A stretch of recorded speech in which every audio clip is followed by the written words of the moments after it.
Hi guys, thanks for tuning in again to Living Kingdom Now, and appreciate you watching these videos. If you do enjoy them and they find them helpful, please like them, share them, and subscribe if you wouldn't mind, just to help kind of spread it out that little bit further and get some of these encouraging words out there. So yeah, just thinking this morning, I was listening to a Richard Raw little video on YouTube this morning, and he was talking about the way we get locked into our minds, and it kind of relates to how I see the smaller story and the bigger story. The personal aspect for me is that I get kind of locked in myself, and I guess you do too. I get locked in by my sickness and different things that are happening for me around depression and stuff like that, and I kind of feel like I'm almost trapped in my body. And he was talking about our ability to change our mind, or to see in a larger perspective, or a new paradigm was the word he was using. And to see, I guess, the larger story, as I've talked about many times, is a very significant thing. But what he mentioned was that, I think he gave a quote from, I can't remember the guy's name anyway, but he was quite a famous Jesuit priest, philosopher type guy. And he said that only 5% of our minds is, on a good day, is flexible enough to receive new information, assimilate it, and to shift some of our older paradigms. So that's a pretty small percentage. Another guy, Dr. Bruce Lipton, who I've listened to quite extensively, also went into this and mentioned that what we run out of in our lives is 95% our subconscious programming. And what he meant by that was that as we grow, as children, we're sort of programmed by our parents, by our environment, by our DNA, some of the things that have come into us from the, forefathers and so forth, passed down through the generations. So we're sort of on a kind of trajectory, if you like, with our subconscious. We get that very much programmed in the first 6 to 7 years of our lives, and we really become quite concrete around that, all right? So a child is very concrete in their thinking. You might notice how black and white a child sees the world. What they're actually doing, or what we're doing, is building a very solid foundation of how we see the world. Is it safe? Who am I in relation to the world? How do I relate to the world? Is it a safe place? Am I going to be fed, sheltered, looked after, etc.? So it's quite significant, but now it locks in there and it concretes in for a purpose, so that basically we don't have to rethink every time we get to do something. And what he was using an example of that, and most of you would relate to this, is you're driving along in your car and you kind of go, oh, I'm here already, and yet you've been operating a vehicle at perhaps 100 kilometers an hour. There's been other cars coming and going. There's been things going all around you, but you've been running on the subconscious program. The deeper part of yourself is driving the vehicle. Maybe you're listening to music or a podcast or talking to someone in the car, and you're unaware of the very basic things. Walking, talking, eating, breathing, all these things are all part of our subconscious programming.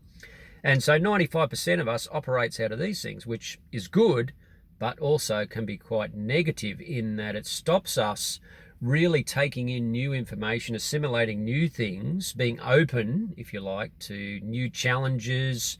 That's why we can be quite afraid of new things. We're very resistant to change generally. And so probably, well, again, within that 95% of ourselves, we look at the world and we think, okay, well, this is how it is. This is exactly what is, and this is how it will always be. And yet, as you go on, and this is part of the spiritual journey as I see it quite clearly, is God has created the world, and there's a lot of, as they've noticed now in science, the universe is constantly expanding, right? This is what they've learned from, looking out there into watching the galaxies. So there's an ever expanding ability of the human, if we want to engage with that, to expand the mind, right?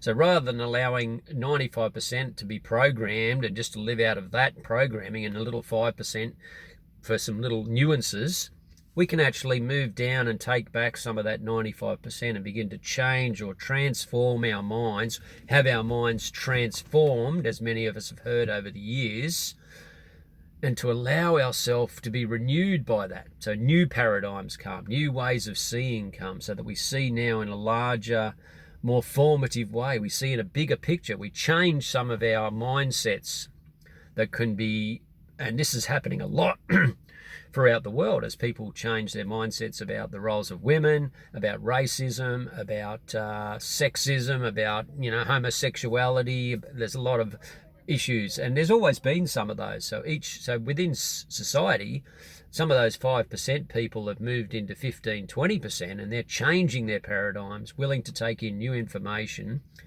and assimilate that into their lives and to begin to live out of that, if you like.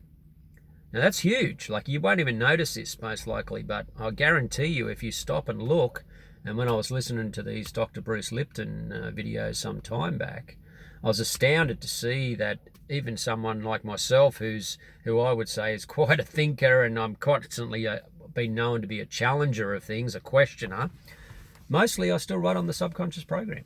And unless you forcibly stop the program, and this is what sort of the contemplative, spiritual, still lifestyle that I've been talking about throughout these videos on Living Kingdom Now,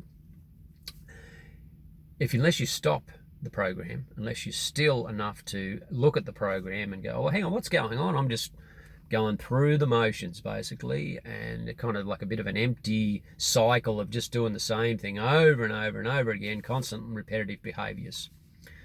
Now, we see that those things are needful in our lives and they can be operating on the background, but the place where the joy and the hope and the peace come from, I've found, is somewhere when that 5% begins to expand and we go and move out and start to challenge things and really move into some meaty new territory where things become alive for us because it's new, it's fresh, it's vital, and it's challenging some of those old ways. It really is. It's challenging. You notice if you go and try and change your mind about something or change someone else's mind or bring new things to another person, how much resistance comes up.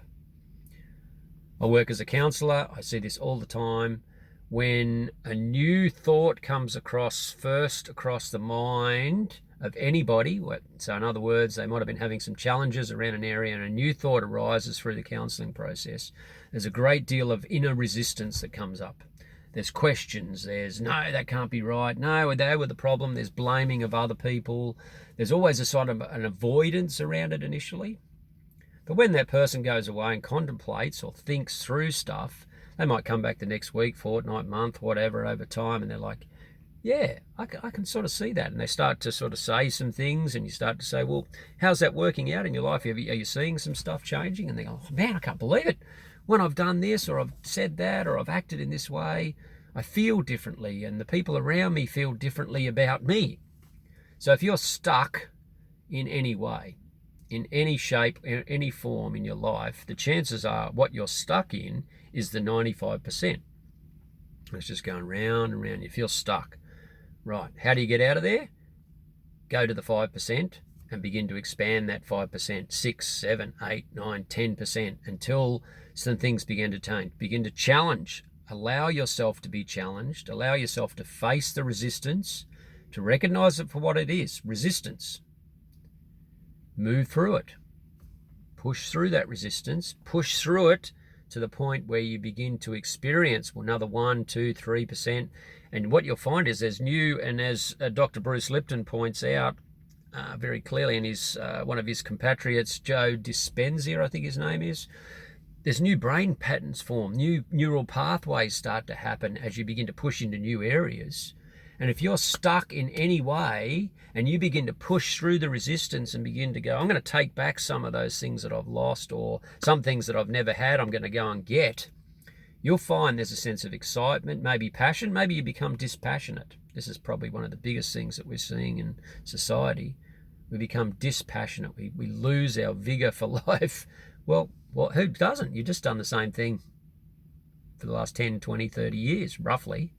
A few little minor changes, but it's pretty much the same thing. Rearranging deck chairs on the Titanic, moving the furniture around the lounge room. Oh yeah, it's like a new house. Renovating, right? These are things that we do to try and tell ourselves that we're doing change. And while they are change, they're still pretty much, you still live in the same place, same neighborhood, same setup. You still get up and go to work at the same time, do the same stuff. Stop, reflect, look, make change a valuable part of your life, and watch and see the resistance and allow that resistance to be a pointer to, hey, this is a good thing. This paradigm shift is going to be helpful. It's going to be healthy. It's going to change the way I view the world, and it's going to change the way that I do life, and it's going to make a difference. I guarantee you 100% it will make a difference. If you begin to challenge some of these 95% things and start to bring that bank down to 90, 85, 75, you need subconscious programming. It's a good thing. I'm not saying it's bad, but it doesn't need to be 95% of yourself. You need that to be running in the background, and like a computer program that runs in the background, you're still in control of what happens on the front desk. Make sense? Thanks for listening. Don't forget, subscribe, like, share, please, because I really want to connect with more people around this stuff. It helps me. It helps you. It's a win-win, which I believe is a kingdom mentality. So thanks for listening today, and I'll catch you again very soon.